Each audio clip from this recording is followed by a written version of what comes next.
This is another video in our session on land registration, and in this video we're going to talk about operations on the register.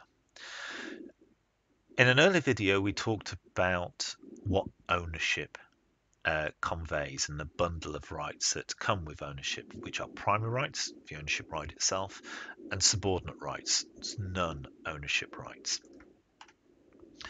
And here we have the overview of that range of different rights. So we have our principal land, and then you have rights that are separated by statute: oil, coal, gold, silver, salmon fishing, and then ownership rights that can be separated by the conveyancing process. This is strata rights and mineral rights. Nominally, all of these things become jurisdiction dependent, and then from that principal land your conveyancing process can pull out a whole range of other non-ownership rights. So this is leases, securities, life rents, burdens, servitude, and easements, and again these are framed upon the legislation in the local jurisdiction.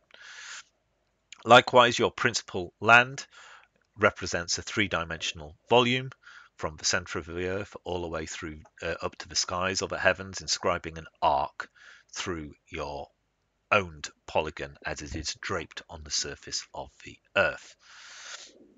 So as an owner of rights, there are a number of operations that you can conduct on the register, and this is essentially about how you transfer rights and how you undertake the transactions to transfer those rights.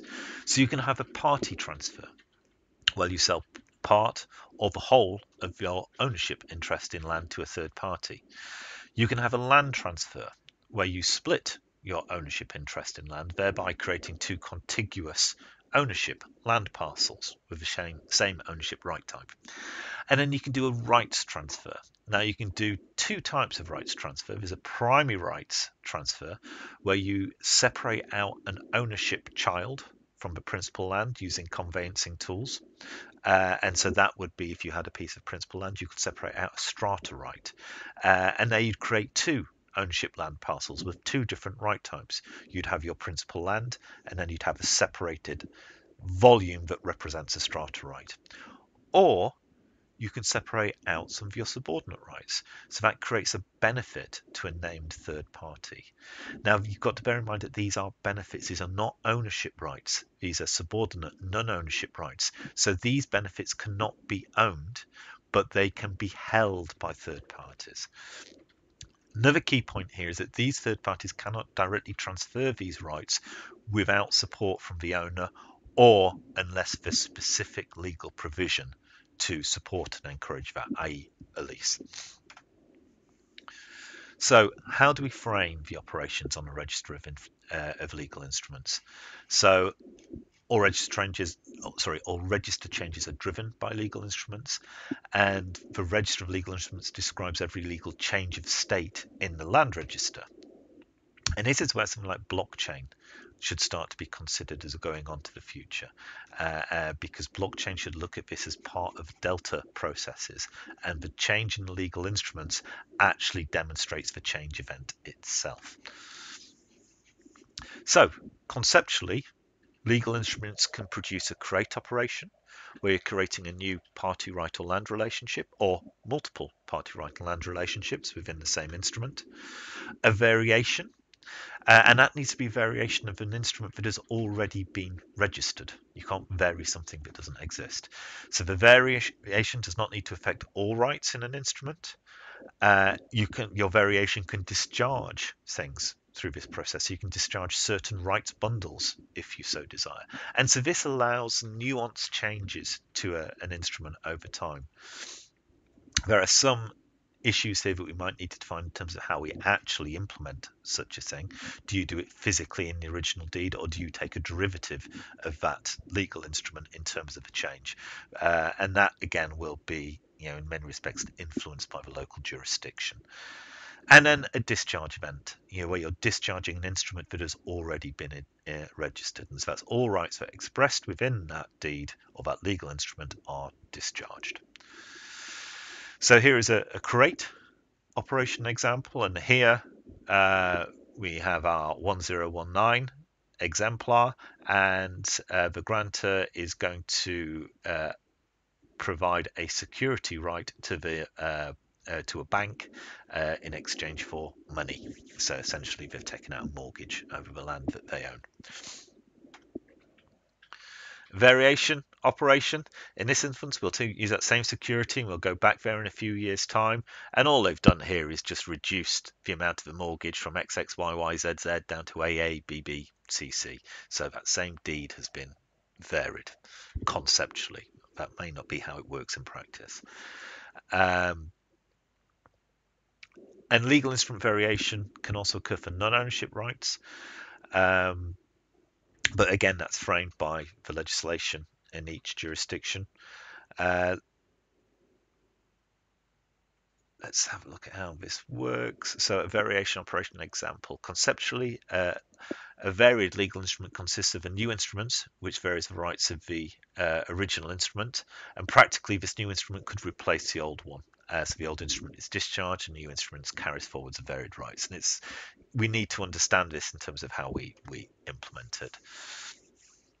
So in terms of the grantor, the right holder must be the grantor in terms of any variation operation, whereas a small number of parties who hold rights such as security, then it's you need to have that collective agreement.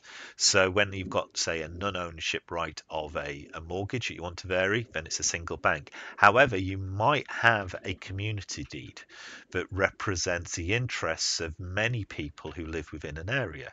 Now, in order for them to, say, remove a restriction to keep chickens or pets or other such things, you need to get the agreement, in theory, of all of the right holders. Now, that might be quite difficult. And so in some jurisdictions, you can get a quorum of an appropriate number. But that, again, becomes a jurisdiction-dependent issue. So discharging some of these subordinate rights can become quite difficult. And then we look at a discharge operation. Not a discharge operation, essentially it says is there is this deed or legal instrument, and whatever the rights are that are in here will disappear. And so in this instance, this is discharging the mortgage held over a piece of land. Now, key element to this is that ownership rights cannot be discharged. In terms of things like conventional separate tenements, which is an ownership right, if you are, say, demolishing a block of flats, you can reincorporate that sold space back into the principal land. And we'll discuss that in a little bit later on. And then legal separate tenement legislation can be struck off. And so that reverts all of those legal separate tenements again back into the principal land, except for those which are held with an express grant. But this, in essence, isn't really a discharge activity, but it is how it's done. And then we look at cadastral map operations. Now, cadastral map operations represent a change to party ownership right or land relationships. And I've started to refer to these as transfer of ownership part. So we have transfer of ownership part as this generic concept. So it's quite simply where part of something which is owned is transferred out to create a new party relationship, a new right relationship, or a new land relationship. So let's have a look at these operations in a little bit more detail. There are three types of part subdivision for a plot of land in the cadastral map. There is a transfer of ownership part party, a tupa. A parent cadastral unit has its ownership split between multiple parties, with the original owner retaining a part. Now, a transfer of whole is a special case of a tupa, in that 100% is transferred and the original party has no further interest in that right in land. Now, in terms of the concept, the tupa is a special case. It's an edge case. In terms of practicality, it is one of the most common registration elements. I'm selling my land to somebody else. I have no further interest in that land. However, conceptually, in terms of the change, it's different. Now, here, before, you have a man in black who owns a 100% interest in ownership for 1/1. We use this as numerator and denominator relationships. He puts forward a deed that gives 50%, i.e. 1/2 of ownership. Oh, sorry, it doesn't give, it transfers 1/2, 50% ownership to the lady in red. And after the deed has come through, we have a man in black and a lady in red, each owning a 50% ownership. Our next one is a TUPA, transfer of ownership part right, where a parent solum freehold cadastral unit is legally subdivided to create a separated ownership. Only conveyancing methods can be used for this approach, and this means it's there for creating minerals or strata, but not for, say, gold and silver rights, which might have a legal statute behind them.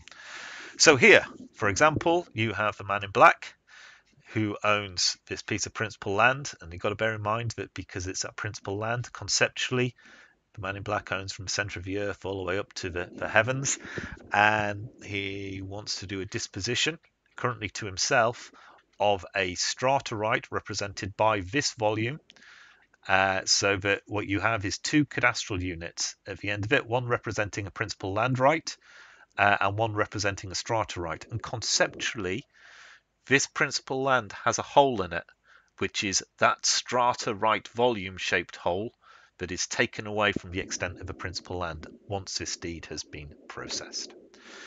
And then we have a tuple, a transfer of ownership part land, where a parent cadastral unit is spatially subdivided to create two smaller cadastral units with the same right type. So here we have a piece of principal land owned by the man in black, and our deed is using a tuple relationship where we're going to cut that land into two using this line here, and to which one of the new parts will be allocated to the man in black on 100% ownership, and the end result is principal land is 1/1 for the first bit, and principal land over man in black for the second bit. Now, clearly, these last two slides, we've had the man in black being the beneficiary of both things, and that's because what we've described here are the fine granular operations as perceived by your database or your processing engine. If you start to combine the tuple and the tuper with a tup, you can do your cut operation and then you can grant it to a different person. And this is how you start to generate patterns. We take those two atomic elements in terms of the tup and the tuple, the tuple and the tuper. By combining that with a tup, you can start to do something where you are splitting up a cadastral unit and then disponing it to a third party. And so these primitives can be chained together to create more formalized representations of activities and patterns that are perceived in the registration process. So a number of these patterns will be quite obvious. You can start off with a sale of whole. So the pattern is at its simplest when it represents a single primitive. So a sale of whole is a transfer of ownership party. And we can start off with the following caveats. The grantor's ownership right must be absolute, i.e. the owner must have 100% of the ownership right. And the grantees are granted all of that ownership right owned by the grantor. And so we can then start to deal with related patterns where you're dealing with a pro indiviso shift of less than 100% ownership share. You have a transfer of part, our pattern 2. So a transfer of part can consist of two different operations. You have a split operation, i.e. your tuple or your tuper, or followed by a dispone operation, where you're then dealing with your tup to pass it on to a third party. There's two ways that you can split land. There's a tuple, the transfer of ownership part land, or the tuper, a transfer of ownership part right. So the one being you're cutting land in two, the other one being you're separating out a separate tenement. Say, for example, you're developing a flat. So our traditional transfer of part, what most people seem to understand this term as, is where you cut the land in two and you grant it to a new party.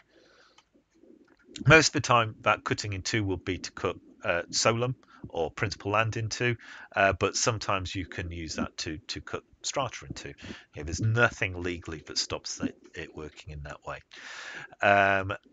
Your other element is to deal with this as a transfer of part for a flatted unit. So you start out with a tuper to create your separate tenement, and then you do a tup on that separate tenement to do your disposition of whole. Oh, actually, there's one other part there where in flats, and this is using a Scottish model, which is, I think, is a generally a very good model, that the flat itself tends to have some rights in the solum from which it's been split, because mortgage companies, quite in many respects quite rightly, and it is completely their prerogative, will say that you cannot take out a mortgage for a volume of space unless you have some rights in the land over which it's being built.